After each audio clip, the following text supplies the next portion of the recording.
অবস্থা মাদকের কারণে আমাদের যুব সমাজ, আমাদের ছাত্র সমাজ তা অনায়াসে পেয়ে থাকে এবং তা বক্ষণ করে আজকে আমাদের সমাজে যত কর্ম, কুকর্ম, চুরি, ছিনতাই, বাটপারি, রাহাজানি এগুলো ঘটে যাচ্ছে।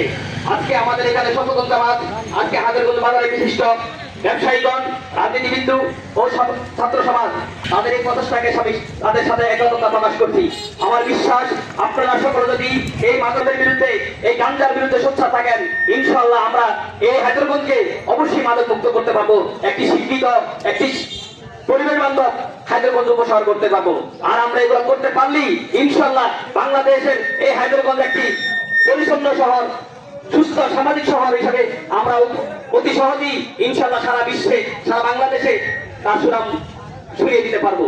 আজকে বাংলাদেশে এই হায়দ্রাবাদে অনেক কৃতি সন্তান রয়েছে, অনেক সুযোগ্য শিক্ষিত ডক্টর, ইঞ্জিনিয়ার, ব্যারিস্টার, উকিল রয়েছে, কিন্তু আমাদের এই মাদকের কারণে তা আজকে বিকৃত হচ্ছে, তার সুনাম খুল্লিত হচ্ছে।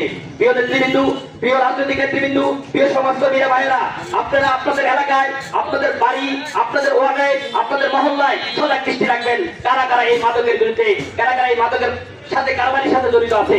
আমরা যদি আমাদের বাড়ি থেকে, আমরা যদি আমাদের গ্রাম থেকে, আমরা যদি আমাদের ওয়ার্ড থেকে শুরু করি, তাহলে আমরা প্রকৃত মাদক কারবারি, প্রকৃত মাদক